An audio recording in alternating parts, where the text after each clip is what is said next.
नमस्कार दोस्तों, मेरा नाम है एडवोकेट अजय और मैं प्रैक्टिस करता हूँ दिल्ली में लगभग सारे कोर्ट्स में ही। आज मैं आपसे बात करूँगा, जो आपको बताऊँगा तो वो एक बहुत ही, मुझे लगता है बहुत ही महत्वपूर्ण बात है। वो लगभग सब आदमी को, सब इंसानों को, ये नहीं कहता मैं इंडिया के लोगों को, वरन हर एक लोगों को जो धरती पे रह रहा है उसको पता होना चाहिए। हमारे समाज में अभी भी एक ऐसा हिस्सा है जो दलितों से ज़्यादा शोषित है और वो उन्होंने कभी भी इसके लिए अभी ऊपर उठ के आवाज़ भी नहीं उठाई है, जिन्हें ट्रांसजेंडर बोलते हैं। हम लोग आम भाषा में उनको छक्का, हिजड़ा, ये सब कह के उनसे हंसी मजाक करके उनको हमेशा गलत ही भावना से देखा जाता है। उनको ये देखा जाता है कि जो भी ट्रांसजेंडर है, जो भी छक्का जा रहा है, तो हमेशा वो सब दो ही कुछ और उल्टा काम करता होगा और उनको समाज में कितना ज़्यादा उनको मुसीबतें होती हैं। उनको कोई नौकरी नहीं देता, उनको कोई काम पे नहीं रखता, तो अपनी आजीविका कैसे चलाएंगे वो। इसीलिए काफ़ी जद्दोजहद के बाद एक गवर्नमेंट ने, सुप्रीम कोर्ट ऑफ इंडिया ने, exactly supreme court of India ने एक इस नई जजमेंट में ट्रांसजेंडर्स के राइट्स को रिकॉग्नाइज़ किया है। इसमें जजमेंट में बहुत ही लैंडमार्क जजमेंट है, NALSA versus union of India. तो 2014 की जजमेंट है। सुप्रीम कोर्ट ने इसमें ऑर्डर पास किया था जिसमें कि थर्ड जेंडर को रिकॉग्नाइज़ किया है इंडिया में, जिसे ट्रांसजेंडर भी बोलते हैं।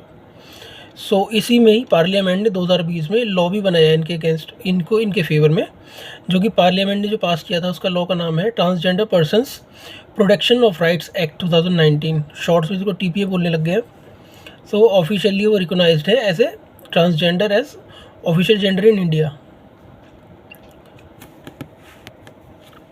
गाइस, तो बात बताऊंगा आपको, जेंडर आइडेंटिटी होती क्या है, जेंडर होता क्या है।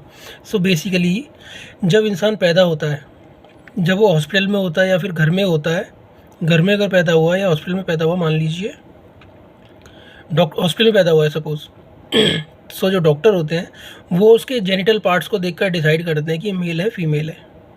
उसके अकॉर्डिंग एक वो सर्टिफिकेट, अपना डॉक्यूमेंट इशू करते हैं जिसपे उसका जेंडर मेंशन करते हैं, मेल और फीमेल, 2 जेंडर वो लिख देते हैं वहाँ पर पार्ट्स को, उसके फिजिकली एक्टिव उसको देखकर।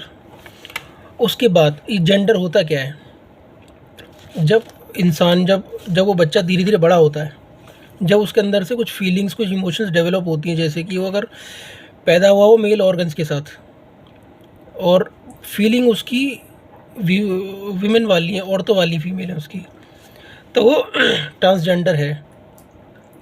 इसमें लॉ भी उसको रिकॉग्नाइज करता है।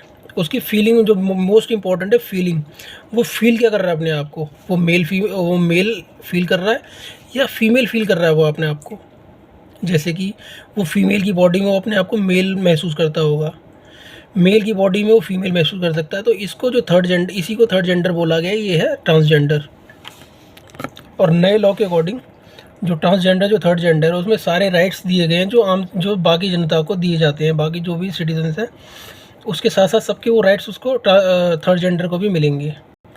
और आपको अपनी आइडेंटिटी चूज़ करनी है, अपना जेंडर चूज़ करना है कि आप मेल हो या फीमेल हो। तो इसके लिए आपको कोई सर्जरी कराने की ज़रूरत नहीं है, कोई जेंडर अपना चेंज कराने की ज़रूरत नहीं है। आप जो फील करते हो वही होगा।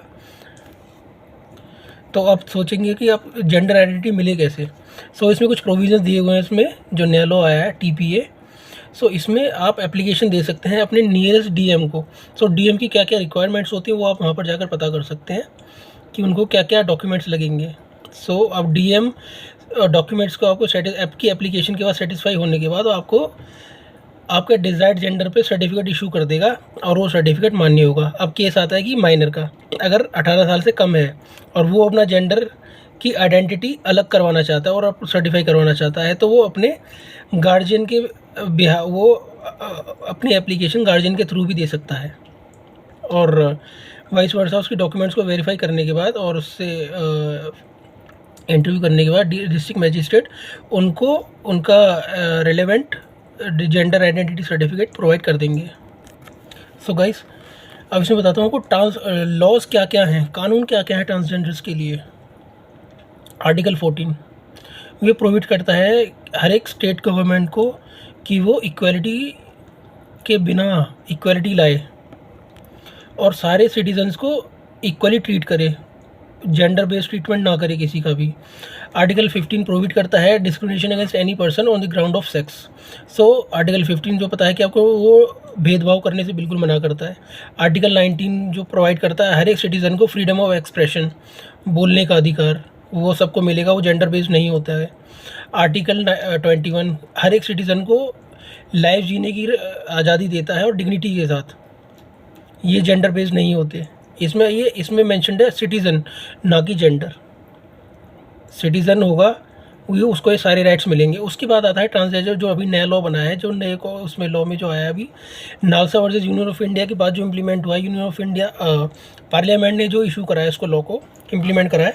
सो transgender persons protection of rights act. तो इस लॉ में भी 2020 में जो पास हुआ था, इसमें भी बहुत सारे राइट्स दिए गए ट्रांसजेंडर्स को।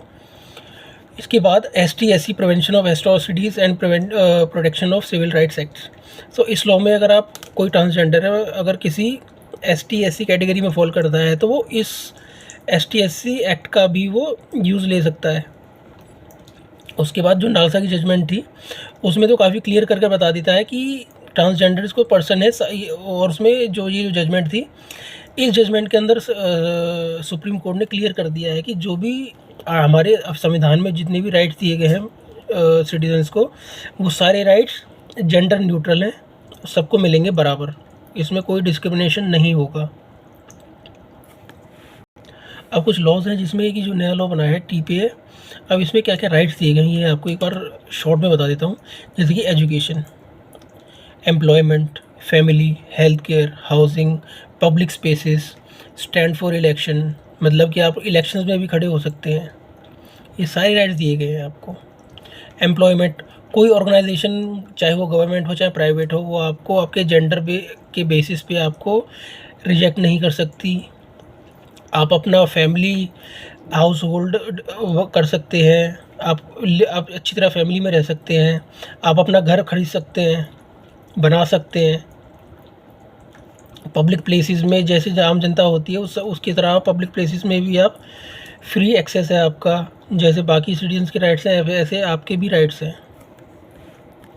अगर कोई सिटीज़न, कोई भी इंसान अगर आपको परेशान करने के पर्पज़ से या इंसल्ट करने के पर्पज़ से आपको छक्का या फिर और भी कुछ जो भी लोकल भाषा में बोलते हैं, कुछ भी बोलता है, तो नए लॉ के अकॉर्डिंगली जो TPA है, इसके सेक्शन 16 में ये आपको राइट दिया हुआ है कि आप उसमें कंप्लेंट कर सकते हैं और उस जो जिसने भी आपकी इंसल्ट करी है आप उसको रिस्पेक्टफुली सज़ा दिलवा सकते हैं।